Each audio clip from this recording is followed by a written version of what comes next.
Lucas 24, versículo 36 diz assim: E falando ele dessas coisas, o mesmo Jesus se apresentou no meio deles e disse-lhes: Paz seja convosco. E eles, espantados e atemorizados, pensavam que viam algum espírito. E ele lhes disse: Por que estáis perturbados? E por que sobem tais pensamentos ao vosso coração? Vedes as minhas mãos e os meus pés, que sou eu mesmo. Tocai-me e vede, pois um espírito não tem carne nem ossos, como vedes que eu tenho. E dizendo isso, mostrou-lhes as mãos e os pés. E não o crendo eles ainda por causa da alegria, e estando maravilhados, disse-lhes: Tendes aqui alguma coisa que comer? Então eles apresentaram-lhe parte de um peixe assado e um favo de mel, o que ele tomou e comeu diante deles. E disse-lhes: São estas as palavras que vos disse, estando ainda convosco. Convinha que se cumprisse tudo o que de mim estava escrito na lei de Moisés, e nos profetas e nos salmos. Então abriu-lhes o entendimento para compreenderem as Escrituras. Amém, irmãos? Até aqui. Meus queridos, eu venho já de 3 semanas para cá, inclusive os adultos, domingo, o tema da lição, muito boa, né? Falava da Bíblia Sagrada. Nós estamos estudando sobre o pentecostalismo, e eu estou repassando para os irmãos aqui que não há avivamento sem a palavra, não há avivamento sem a Bíblia Sagrada. O avivamento, vou até dizer, genuíno, aquele bíblico, né? Porque alguém pode até dizer: não, a minha igreja é avivada. Tudo bem, agora depende do tipo do avivamento. Que tipo de avivamento você está participando? Se for aquele avivamento no sentido de folia, não é? De ligar um som e de se requebrar, de fazer tantas outras coisas. Eu vi outro dia até um grupo de funk numa igreja, não é, irmãos? Se for esse o avivamento que vocês estão vivendo, então fica um avivamento de vocês para lá. Eu estou falando do avivamento bíblico, estou falando do credo oficial da nossa igreja. E eu estou no primeiro ponto dizendo aos irmãos que nós cremos na inspiração da Bíblia Sagrada como nossa única e exclusiva regra de fé. E eu já venho falando algumas coisas para os irmãos, tipo, que a Bíblia Sagrada, ela mesma se auto-justifica. Tudo que você quiser saber sobre a Bíblia, está dentro dela mesma. Ela mesma se explica. Por que eu estou falando dessas coisas? É para reafirmar aos irmãos que a nossa única regra de fé e prática é a Bíblia Sagrada. Nós não acreditamos, irmãos, por mais bonito que possa parecer, ou que possa ser outros livros, a gente não acredita neles. Uma vez tinha uma irmã numa igreja que eu passei, agora não foi aqui, foi lá em Nós, lá em Natal, tá certo? Foi em Joinville. Tinha uma irmã que ela entrava nos grupos da igreja, na rede social, naquela época era o Orkut ainda, para mandar sempre uma mensagem de um religioso. Aí eu dizia: irmão, não pare de mandar isso, o povo se irrita. Mande coisas da Bíblia, mande coisas de Deus. Mas pastor, ele está falando de amor, ele está falando de paz, de prosperidade. Irmãos, por mais bonito que possa parecer o discurso, mas se não estiver na Bíblia Sagrada, nós não temos como regra de fé e prática.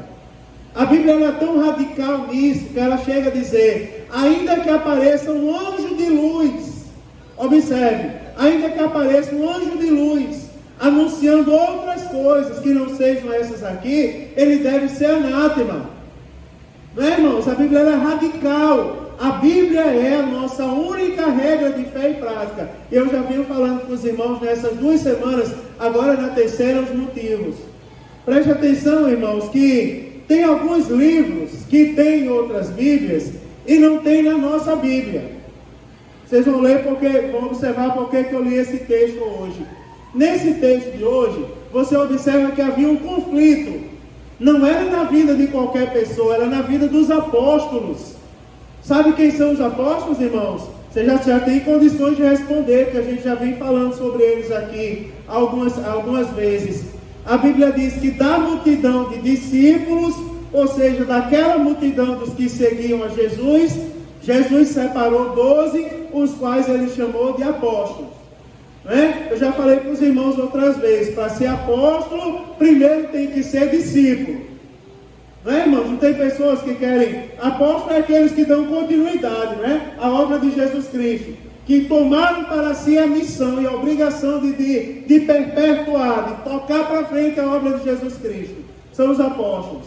Agora tem pessoas que querem ser apóstolos, mas não querem ser discípulos. Aí a gente aprende na Bíblia que Jesus chamou da multidão de discípulos 12.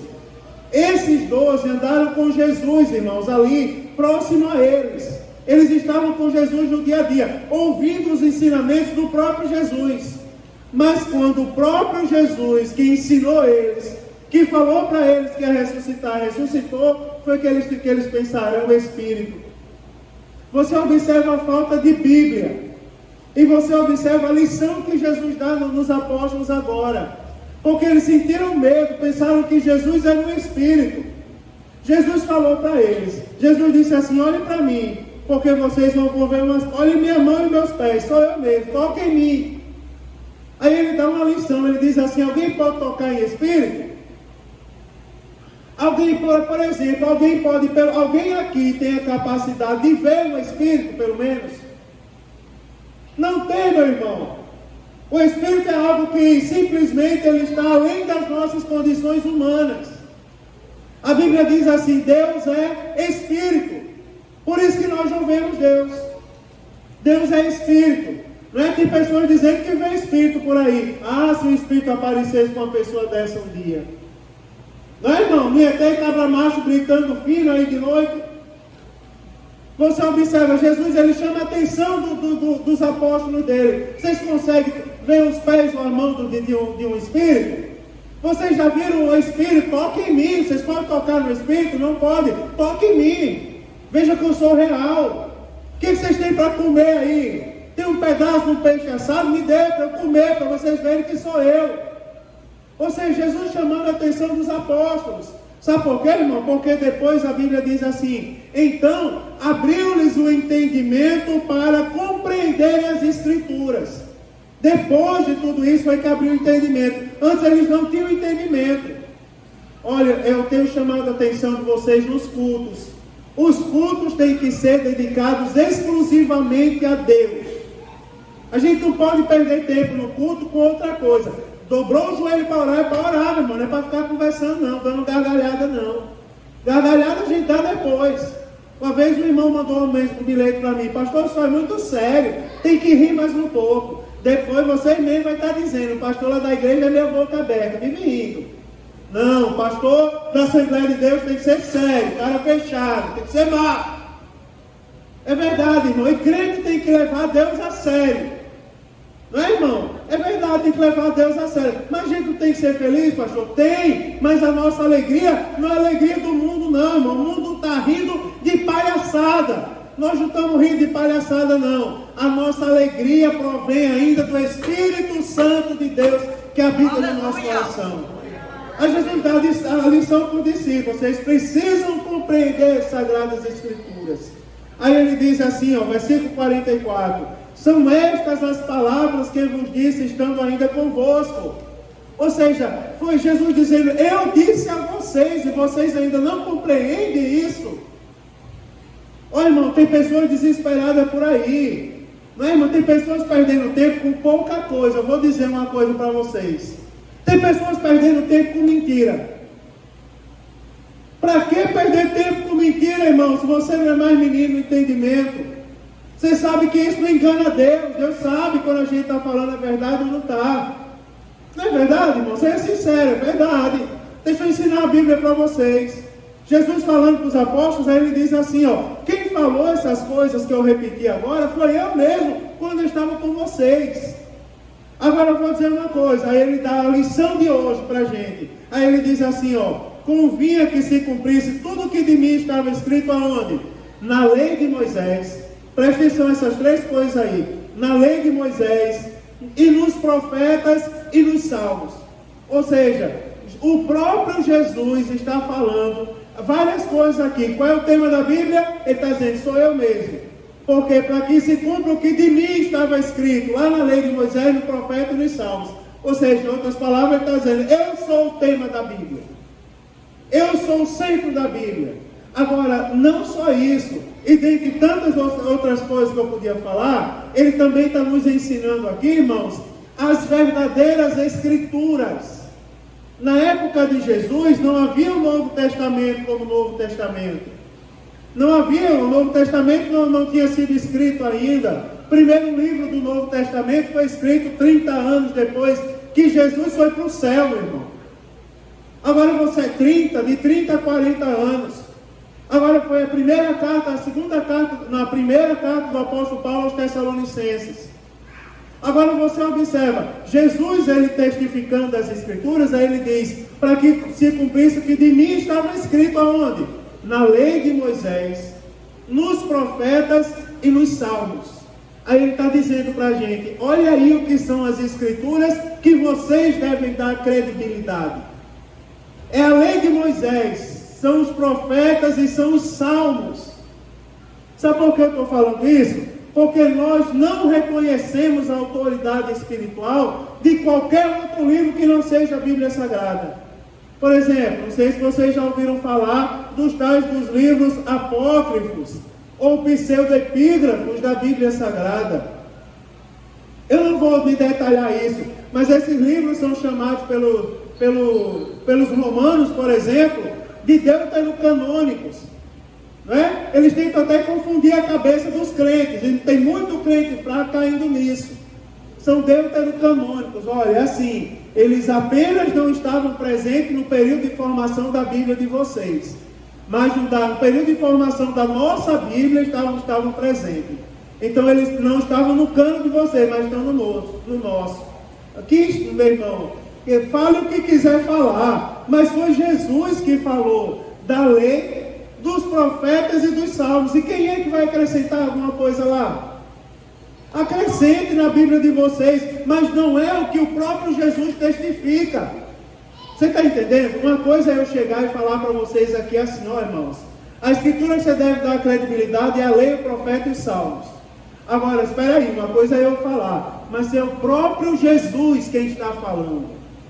Você está entendendo? O próprio Jesus quem está falando. Então, você observa que no discurso de Jesus, não existe espaço para outros livros.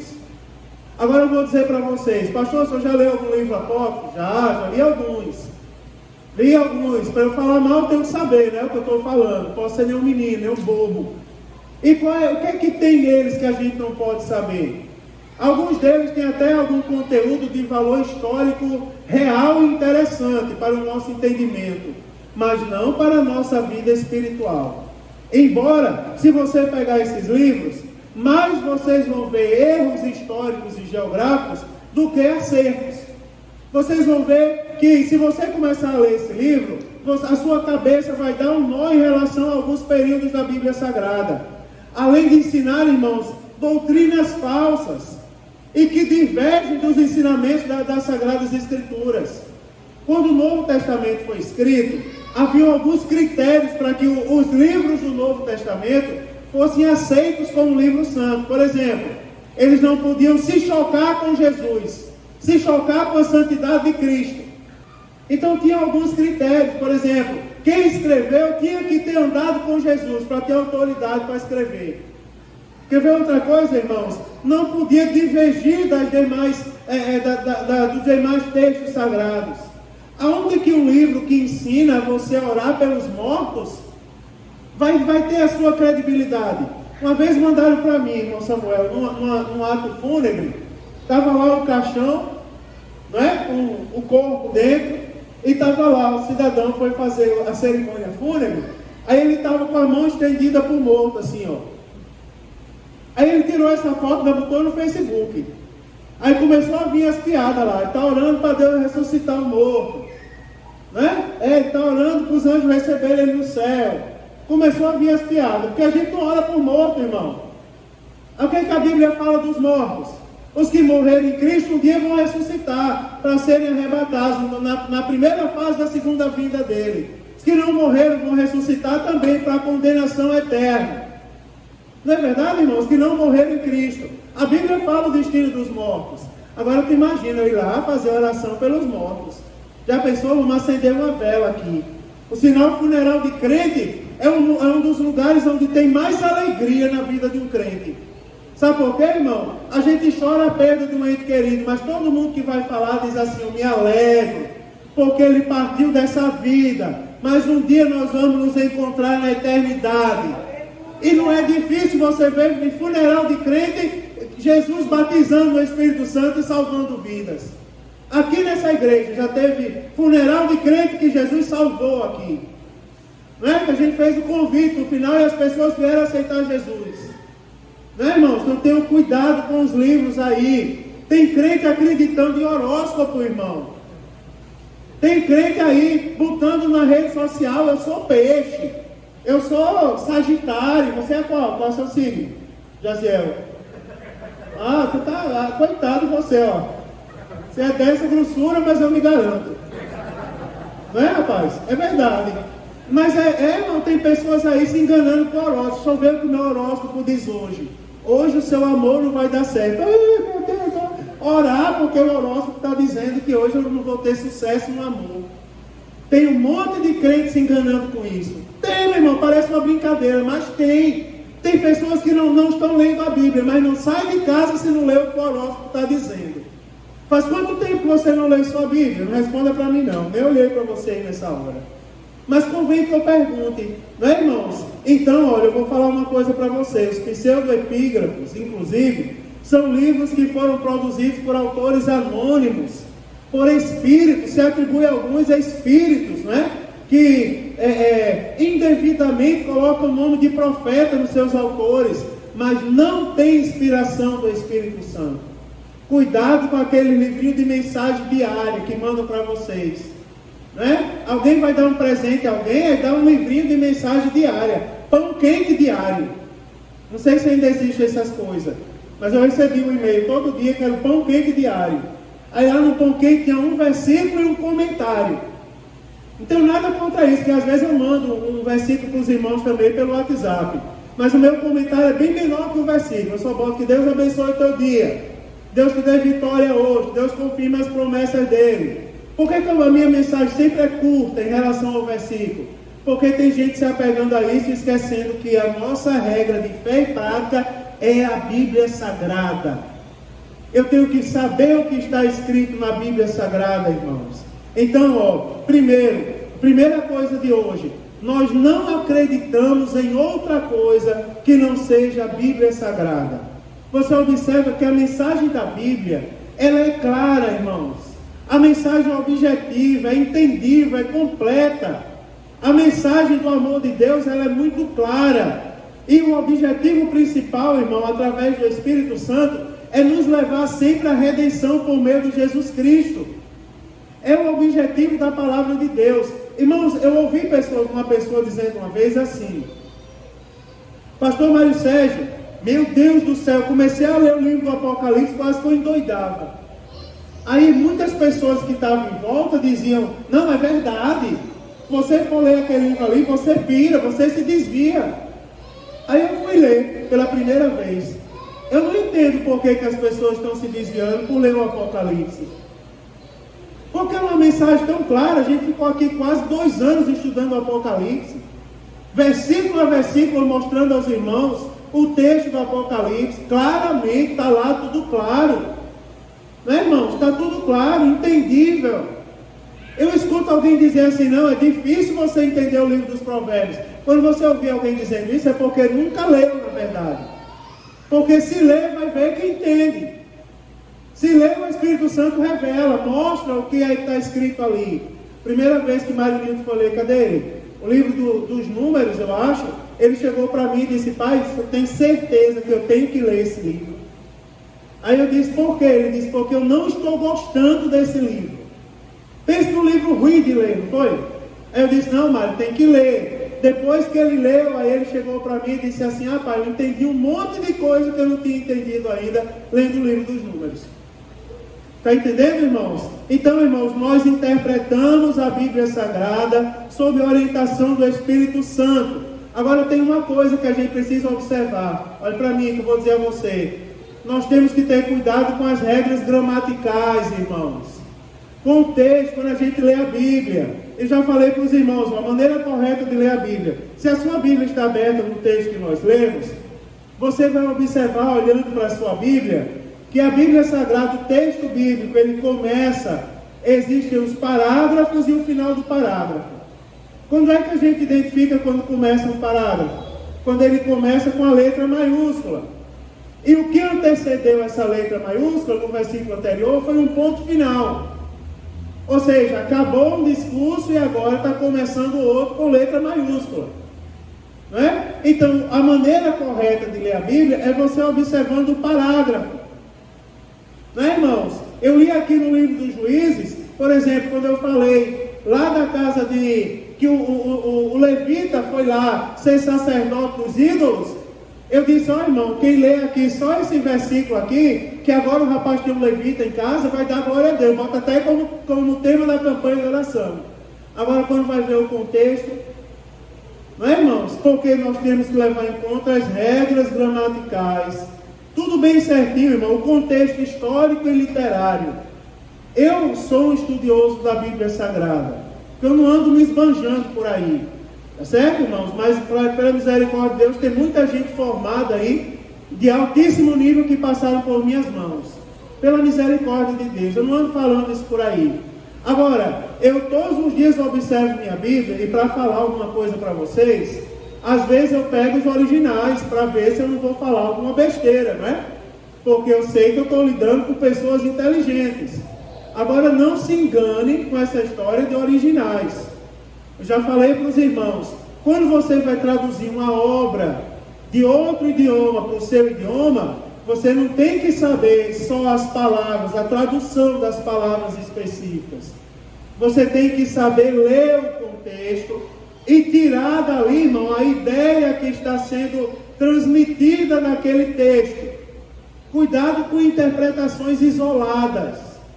Não é, irmãos? Isso aqui no original quer dizer que vocês vão ser tudo morto ainda hoje. Aí vocês vão sair tudo chorando tudo. Não é? Mas espera aí, leia o contexto. O que o contexto diz?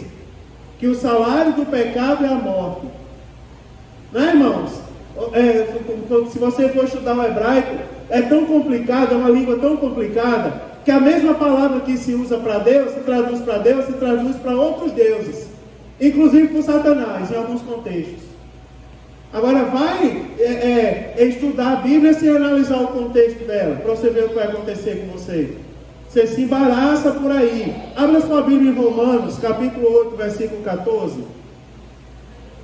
Para eu terminar isso, Romanos, capítulo 8, versículo 14. Diz assim a palavra de Deus, Romanos 8, 14. Você observa, uma regra especial para a gente entender a Bíblia. Porque todos os que são guiados pelo Espírito Santo, esses são filhos de Deus. Como é que a gente deve ler a Bíblia, irmãos? Observando as regras gramaticais, observando o contexto histórico e literário e pedindo a direção do Espírito Santo de Deus. Tá certo? Para eu terminar essa história, a Bíblia nos fornece conhecimento especial e indispensável para a nossa comunhão com Deus. Você quer ter comunhão com Deus? Leia a Bíblia. E observe o que a Bíblia diz que ela tem que fazer para você ter comunhão com Deus. Quer ver outra coisa? Nós não necessitamos de uma nova revelação. Eu já ouvi algumas vezes aqui nessa igreja. Vamos lá, irmãos. Pregações que eu não me meto porque eu sou uma pessoa educada. Se se exceder muito, eu corrijo. Mas se não se exceder tanto, eu espero um momento como esse para falar. Deus está derramando uma nova unção sobre essa igreja. Quem aqui precisa de uma nova unção? Quem aqui precisa do novo Espírito Santo? Não é? Quem aqui precisa de um novo poder? Ninguém, meu irmão, precisa disso aqui. Quem aqui precisa de uma nova revelação? Não é? Nós não necessitamos de uma revelação extraordinária, não é, irmão? Que venha contrariar. Uma vez eu chamei um pastor para pregar numa igreja que eu dirigia, e ele pegou o microfone da igreja e disse assim, eu interrompi logo no começo, porque ele começou o discurso dele dizendo, lê um trecho da Bíblia e disse, irmãos, eu vou dizer uma coisa para vocês, eu não sou obrigado a concordar com tudo que a Bíblia diz, nem vocês são. E essa noite eu quero dizer para vocês, eu não concordo com nada que eu li aqui. Aí eu de lá já senta, porque eu digo, antes que diga uma coisa pior, eu já vou cortar por aqui, já fiz sinal para o menino da banda, já canto o corinho, já boto a igreja de pé, já vamos cortar por aqui. Porque quem é que tem autoridade para dizer, irmãos, que não concorda com o que a Bíblia diz? E diz assim, vocês, e aí nessa noite eu vou pregar, baseado no que eu não concordo nesse texto. Misericórdia. E eu vou esperar para ouvir. Quer ver uma coisa, irmãos? O próprio Deus nos manda conservar a palavra dele na íntegra. Abra sua Bíblia em Deuteronômio, capítulo 4, versículo 2. Olha o que é que diz aí. Deuteronômio, capítulo 4, versículo 2. Diz assim, ó. Veja a coisa bonita. Para a gente fechar com chave de ouro. Diz assim, Deuteronômio 4 e 2. Nada acrescentareis à palavra que vos mando, nem diminuireis dela, para que guardeis os mandamentos do Senhor vosso Deus, que eu vos mando. Olha o que Moisés está dizendo ao povo aqui na repetição das leis. Ele está dizendo, nada acrescentareis. Eu estou vacinando a minha igreja. O que a gente mais vê as pessoas fazendo hoje é acrescentar a Bíblia. É ou não é? Querer ir além do que a Bíblia está mandando a gente ir. Vou pregar sobre José. Irmão, a túnica de José tinha 24 cores. A cor amarela significa o não sei o quê. É que nem a bandeira do Brasil, né? O que é que a gente aprende da bandeira do Brasil na escola? A gente aprende que o verde é a mata, o amarelo é o ouro, não é assim? O azul é o céu. Aí quando você vai analisar a história, você vê que é as cores do império. O verde é a cor de uma família imperial, o amarelo de outra, o azul de outra. Tem nada a ver com o que a gente aprende. E tem um monte de mensagem aí, irmão, na igreja, que está nesse estilo. A túnica de José, ela tinha uma cor amarela, e o amarelo era o ouro. Quem aqui quer o amarelo da túnica de José? Aí um monte de gente levanta a mão. Ei! E cadê isso na Bíblia Sagrada? Aí lá em Deuteronômio diz, presta atenção, porque isso é sério. Porque tem muita gente se enganando com isso. Tem irmãos dessa igreja que mandaram mensagem para mim uma vez, já uns 3 ou 4, dizendo, pastor, por que eu nunca recebo vitória na igreja? O que os irmãos recebem e eu não recebo? Eu disse, aonde você está buscando a sua vitória?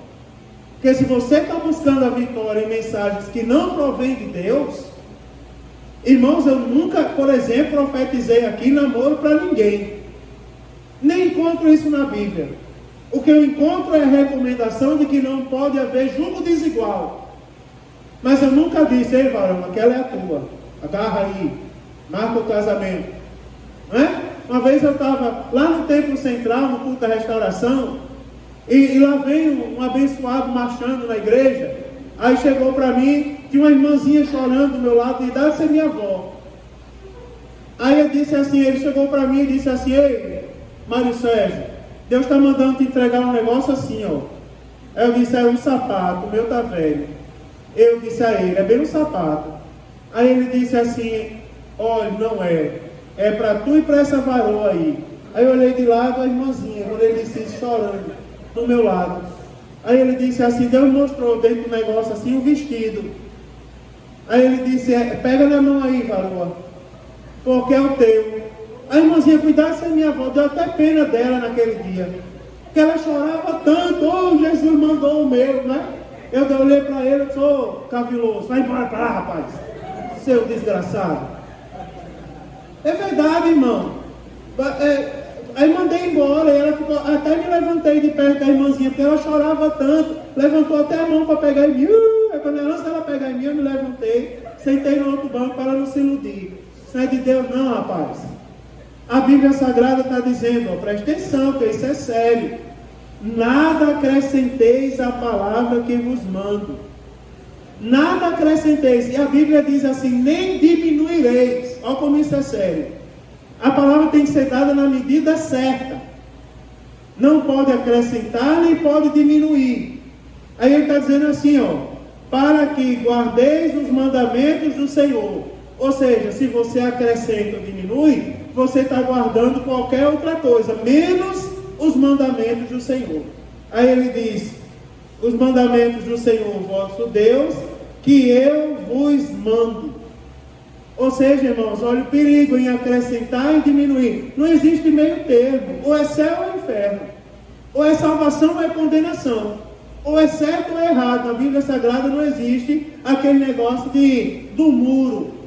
Não é? Não, Jesus está abrindo uma exceção para mim. Ainda agora eu falei sobre o dízimo. Eu já passei num lugar que ensinaram para o povo. Pronto, Deus revelou aqui agora. Todo mundo dessa igreja contribui 50 reais. Se for mais ou menos, não importa. Mas Deus está mandando dizer que é 50. Que Deus é esse que está mandando falar isso? Revogando a palavra. Você está entendendo como isso é sério? Não pode acrescentar nem diminuir. Olha aí, irmão, no livro dos Provérbios agora. Capítulo 30. Abra aí, Provérbios 30, versículos 5 e 6. O livro dos Provérbios, ele cita, e nós estamos terminando já, a inteireza da palavra de Deus. Olha só o que é a palavra que você carrega nas suas mãos aí. Provérbios 30, versículos 5 e 6 diz assim, ó. Toda a palavra de Deus é o que, irmãos? Toda a palavra de Deus é pura. Olha como isso é maravilhoso. Toda a palavra de Deus, está aqui, irmãos, ela é pura. Não é? Nem precisa dizer, se ela é pura e nós nos alimentamos dela, o que vai acontecer com o nosso corpo, irmão? Ele será o quê? Purificado. Olha que coisa bonita. Né? Aí diz, toda a palavra de Deus é pura. Escudo é para os que confiam nele. Ou seja, irmão, a palavra de Deus é pura e ela é escudo para os que confiam em Deus. Como foi que Jesus venceu a tentação lá de Mateus 4, que a gente falou semana passada? Foi ou não foi usando o escudo? Foi ou não foi? O inimigo tentou e Jesus se defendeu usando a palavra. Tá certo? Aí diz assim ainda, ó, versículo 6 diz: nada acrescentes às suas palavras, para que não te repreenda e sejas achado mentiroso. Isso é muito sério, irmão. Porque se a Bíblia chama de mentiroso quem acrescenta, olha o risco que está correndo. Porque a Bíblia diz: ficarão de fora os cães, os feiticeiros e os mentirosos. E todos os que amam ou praticam a mentira. Os cães, feiticeiros, loucos e todos os idólatras e os que amam e praticam a mentira. Você observa, se quem acrescenta é um mentiroso, olha o perigo que estão correndo aí. Senhor, em teu nome preguei a tua palavra, em teu nome expulsei demônio, em teu nome eu operei prodígio e maravilha. Apartai-vos de mim, eu nem vos conheço. Não é interessante isso? Porque, na verdade, viver uma vida de engano. Isso parece uma coisa muito dura, mas não é, irmão, é realidade. Você quer falar de Deus para alguém, não precisa falar além do que está escrito aqui. Eu posso contar um testemunho seu que você me contou do carro? Posso? Marinilton disse assim para mim, que essa semana eu consegui levar ele para a escola, né? Semana passada a escola me deixou levar. Ele ficou assistindo aula online. Ele é o único novato da turma dele. E aí ele ficou por último na lista de prioridade. Só que eu liguei para a escola e dei uma pressionada, que me dava uma pena. Todo dia, 7 horas da manhã, ele arrumado com o uniforme da escola, lá de frente ao computador para assistir a aula. Eu disse, não, eu quero levar ele para a escola. Aí ele foi para a escola. Ele ontem disse assim a mim: pai, eu tive a oportunidade de evangelizar uma pessoa lá na escola. Eu disse, foi, Mário, como foi? Aí ele disse assim, foi assim, um colega, que eu nem sei quem é, olhou para mim, aí disse assim: Marinilton, interessante como você era o único aluno que estava em casa, assistindo aula online. mas a sua alegria contagiava. Interessante, você veio assistir aula depois de uma semana e todo mundo veio para a escola, você veio. Mas você está feliz, rindo, se divertindo, achando tudo maravilhoso. E a gente não está achando essas coisas todas, não. Mas qual é o motivo da sua alegria? Ele disse, é porque eu tenho uma coisa que vocês não têm. Aí ele disse que disseram o que é. Ele disse, não vou falar, mas eu tenho uma coisa que vocês não têm. Começaram a perturbar ele para querer saber o que era. E ele disse, aí chegou uma hora que eu disse, eu tenho Jesus na minha vida. E disse que começaram a sair, de perto, quando descobriram o segredo da alegria. Mas você está entendendo que para pregar precisa algo além disso? Pegue as grandes mensagens. Que eu já ouvi alguém dizer assim, eu queria ser usado por Deus como o pastor Billy Graham era. Pega alguma mensagem do pastor Billy Graham. Pega uma mensagem do pastor Bernard Johnson. Quem aqui dos mais antigos alcançou pastor Bernard Johnson pregando nas cruzadas? Ali, ó. Tem outros aqui que alcançaram também. Lá eu coloquei no YouTube algumas pregações dele. Você vai observar a mensagem que aqueles homens pregaram. Ele não falava das 24 cores da túnica de José, não. Ele chegava e dizia assim, irmãos, Jesus ia passando por um lugar e tinha um cego gritando. E repreendendo o cego para que ele ficasse calado. E Jesus foi lá e mandou trazer o cego à presença dele e curou. Aí ele pegava e já concluía a mensagem. Da mesma maneira que Jesus curou o cego, ele pode curar você aqui essa noite. E eram cruzadas de milagre, né? E eram mensagens que salvavam multidões. E não mudou, é a mesma mensagem hoje em dia. Você já observou, irmão? Alguém aqui falando da psicologia de Deus. O que será que Deus está pensando a seu respeito? Quem é o expert que vai saber o que Deus está pensando ao nosso respeito, se não for por meio da palavra?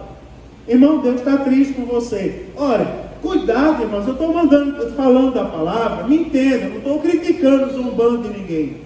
É porque eu tenho visto muito engano, irmãos. Você imagina eu, dirigente do culto matutino, adolescente na minha igreja. Adolescente, já era dirigente do culto matutino, 5 horas da manhã, todo dia. Eu dirigi o culto lá na igreja. Você imagina eu no templo, todo mundo me conhecia por ser o dirigente do culto matutino e fazer a obra de Deus. Você imagina que veio o famoso profeta da Bíblia Sagrada, que não são os profetas da nossa igreja, porque os da nossa igreja profetizam Bíblia. Eu oro todo dia, Jesus levanta profeta. Agora profeta de Deus, ele fala a Bíblia Sagrada. Eu estou cansado de ouvir profetas que não falam a Bíblia. Aí veio e apontou o dedão para mim e disse, eu sou Deus, estou triste com você. Comigo. Toda a igreja parou para olhar para mim. Todo mundo me conhecia. Aí eu peguei e disse assim, ele disse, eu vou dizer o motivo. Queres tu saber? Ele perguntou a minha autoridade. Aí eu disse assim, quero, Deus, fala, por que está triste comigo? Aí ele disse assim, estou triste porque não tenho mais escutado a tua voz na madrugada. Aí eu disse, ó profeta, volte lá e diga ao seu Deus que eu sou o dirigente do culto matutino. Toda madrugada eu estou orando, queira ou não queira. Aí ele pegou e disse, essa mensagem não era para você, era para aquele outro. Aí os diáconos pegaram ele pelo braço e levaram. Até hoje eu não sei o que fizeram com ele, que nunca mais eu vi aquele homem na minha frente. Eu estou falando isso porque, irmãos, tem muita gente se enganando com coisas que não é da Bíblia Sagrada. A nossa igreja é uma igreja avivada, é uma igreja pentecostal. Sabe por que Deus batiza no Espírito Santo na nossa igreja? Sabe por que Deus dá dons a crente na nossa igreja? Sabe por que a gente contempla o milagre de Deus aqui? É porque as coisas aqui, irmão, ainda existe um pastor e uma meia dúzia de crente que ainda dá valor a isso aqui, a palavra que carrega em suas mãos. Que não se vendeu ainda, irmão, a vaidade nem as falcatruas desse mundo. Dê valor a isso, meu irmão, em nome de Jesus. Agora, para eu terminar, eu prometo que eu termino. Vire as páginas da sua Bíblia em Apocalipse, capítulo 22. Vê se eu estou falando a verdade e a gente vai orar agora nesse momento. Apocalipse, capítulo 22, versículo de número 18. Presta atenção, Apocalipse 18 e 19. O que é que vai dizer aí? E não falta a próxima terça. Próxima terça eu vou começar a falar de Deus. Estou terminando a palavra. Agora depois eu vou começar a falar de Deus. Apocalipse 22, versículos 18 e 19. Diz assim, olha o versículo 18. Porque eu testifico a todo aquele que ouvir as palavras da profecia desse livro que... Presta atenção ao que o versículo está dizendo. Porque eu testifico a todo aquele que ouvir as palavras da profecia deste livro. O que eu testifico? Eu testifico que... Aí diz, se alguém lhes acrescentar alguma coisa... Olha o perigo aí, Se alguém lhes acrescentar alguma coisa, isso deve gerar temor no nosso coração. Aí a Bíblia diz, Deus fará. Quem fará, irmãos? Deus. Deus fará vir sobre ele as pragas que estão escritas nesse livro.